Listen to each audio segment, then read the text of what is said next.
उस गांव में एक घर था जहां रात को कोई भी जाने की हिम्मत नहीं करता था। कहते हैं वहां एक आत्मा रहती थी जो हर रात किसी को बुलाती थी। और एक दिन एक लड़का उस घर के अंदर चला गया, लेकिन वो वापस आया तो सही, पर अकेला नहीं।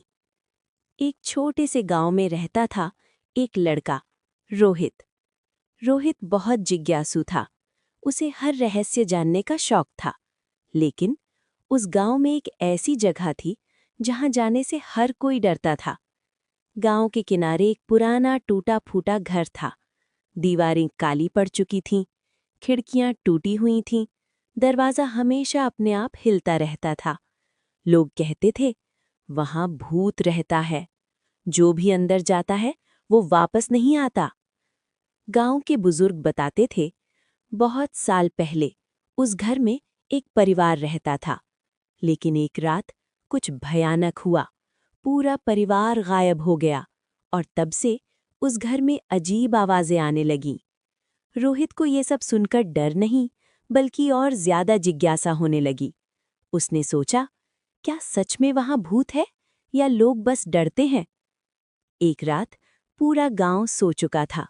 चांद की हल्की रोशनी थी और रोहित चुपके से उस भूतिया घर की तरफ चल पड़ा। जैसे ही उसने दरवाजा खोला, क्रीक, दरवाजा खुद ब खुद खुल गया। अंदर पूरा अंधेरा था और ठंडी हवा चल रही थी। रोहित धीरे धीरे अंदर गया। अचानक उसे पीछे से किसी के कदमों की आवाज आई। वो मुड़ा, लेकिन वहां कोई नहीं था। अब घर के अंदर खिड़कियां अपने आप हिलने लगीं। अजीब फुसफुसाहट सुनाई देने लगी। आ, आओ! रोहित का दिल तेज धड़कने लगा। अचानक ऊपर सीढ़ियों पर एक सफेद साया दिखाई दिया। धीरे धीरे वो उसकी तरफ देख रहा था। रोहित की नजर उस सफेद साये पर टिक गई। वो धीरे धीरे सीढ़ियों के ऊपर खड़ा था, बिना हिले, बिना कुछ बोले। उसका चेहरा साफ दिखाई नहीं दे रहा था, लेकिन उसकी आंखें अंधेरे में भी चमक रही थीं। रोहित का गला सूख गया। अचानक वो साया एक कदम नीचे आया। थक! घर के अंदर आवाज गूंज उठी। रोहित डर के मारे पीछे हट गया। तभी पूरे घर में बहुत तेज ठंडी हवा चलने लगी। खिड़कियां अपने आप खुलने बंद होने लगीं। दरवाजा जोर जोर से हिलने लगा और फिर वो आवाज फिर आई। रोहित! रोहित के पैरों तले जमीन खिसक गई। इसको मेरा नाम कैसे पता? अब डर और भी बढ़ गया। वो साया धीरे धीरे नीचे उतरने लगा। हर कदम के साथ आवाज और डर बढ़ता गया। रोहित पीछे हटता गया। रोहित भागने के लिए मुड़ा, लेकिन उसका पैर फिसल गया। वो जमीन पर गिर पड़ा। अब वो साया उसके बिल्कुल सामने था। अब रोहित ने पहली बार उसका चेहरा देखा। सफेद चेहरा, काली आंखें, बाल बिखरे हुए, लेकिन उसके चेहरे पर गुस्सा नहीं, बल्कि दर्द था। रोहित कांपते हुए बोला, "त तुम कौन हो?" कुछ पल सन्नाटा रहा। फिर वो साया धीरे से बोला, "मुझे बचाओ।" रोहित हैरान रह गया। ये मुझे नुकसान नहीं, मदद मांग रही है। अब उसका डर थोड़ा कम हुआ, लेकिन रहस्य और गहरा हो गया। आत्मा ने धीरे धीरे कहा, "मैं इस घर में फंसी हुई हूं। किसी ने मुझे यहां कैद कर दिया।" उसकी आवाज बहुत कमजोर थी, जैसे वो बहुत समय से दुख में हो। तभी पीछे से एक जोरदार आवाज आई, "बड़ाम!" दरवाजा अपने आप बंद हो गया और अचानक कमरे में एक और काला साया दिखाई दिया। वो साया पहले से भी ज्यादा डरावना था। उसकी आंखें लाल थीं, चेहरा गुस्से से भरा हुआ था।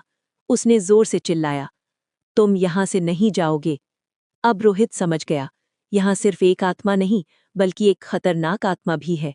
कमरे में अब दो साए थे।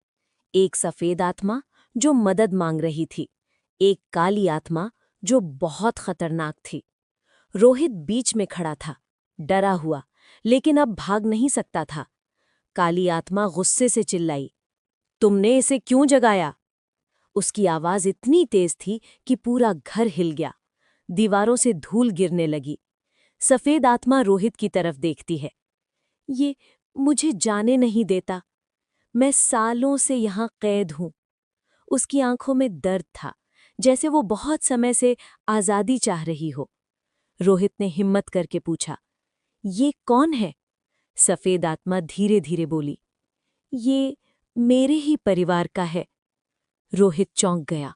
बहुत साल पहले इस घर में एक भाई और बहन रहते थे, लेकिन भाई लालची और गुस्सैल था। उसने अपनी बहन को इस घर में बंद कर दिया और उसकी मौत हो गई। बहन की आत्मा सफेद साया, अच्छी आत्मा। भाई की आत्मा काला साया, बुरी आत्मा। भाई अब भी अपनी बहन को इस घर में कैद करके रखना चाहता था। काली आत्मा अचानक गुस्से में आ गई। कोई ऐसे आजाद नहीं कर सकता, और उसने रोहित की तरफ हमला किया। हवा का तेज झोंका आया। रोहित दीवार से टकरा गया। उसका शरीर कांपने लगा। अब मैं नहीं बच पाऊंगा। लेकिन तभी रोहित को याद आया, अगर मैं डर गया तो ये आत्मा कभी आजाद नहीं होगी। उसने खुद को संभाला। रोहित जोर से चिल्लाया, मैं इसे आजाद करूंगा। पूरा घर जैसे एक पल के लिए रुक गया। काली आत्मा और गुस्से में आ गई। उसने फिर हमला किया, लेकिन इस बार सफेद आत्मा ने रोहित को बचाया।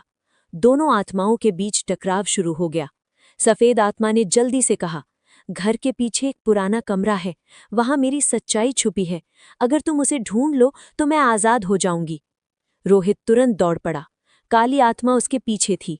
घर के अंदर अंधेरा और डर और बढ़ गया। दरवाजे अपने आप बंद हो रहे थे, खिड़कियां टूट रही थीं। आखिरकार रोहित उस पुराने कमरे तक पहुंच गया। दरवाजा आधा टूटा हुआ था। जैसे ही उसने खोला, अंदर एक पुरानी डायरी और एक बंद संदूक रखा था।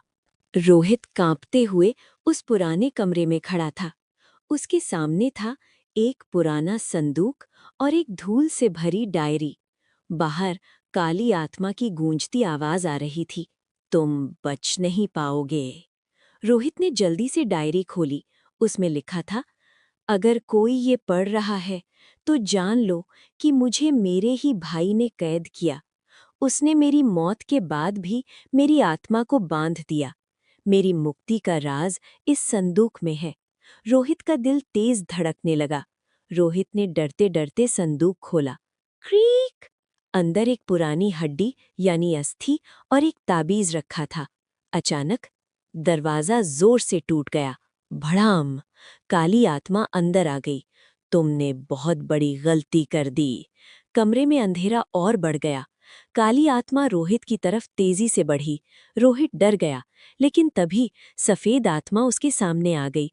सफेद आत्मा बोली, डरो मत, सच की ताकत सबसे बड़ी होती है। रोहित ने हिम्मत जुटाई और डायरी के आखिरी पन्ने में लिखा था, अगर मेरी अस्थि को इस घर से बाहर ले जाकर मिट्टी में मिला दिया जाए तो मैं आजाद हो जाऊंगी।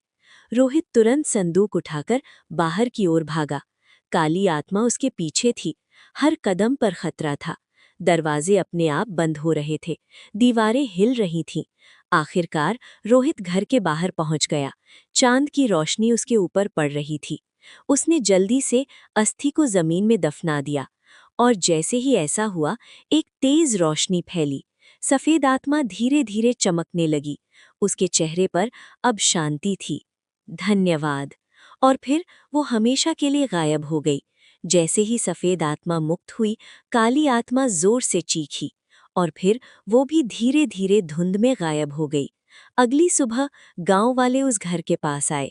अब वहां कोई डर नहीं था। सब कुछ शांत था। रोहित अब पहले जैसा नहीं था। वो अब ज्यादा समझदार और बहादुर बन चुका था।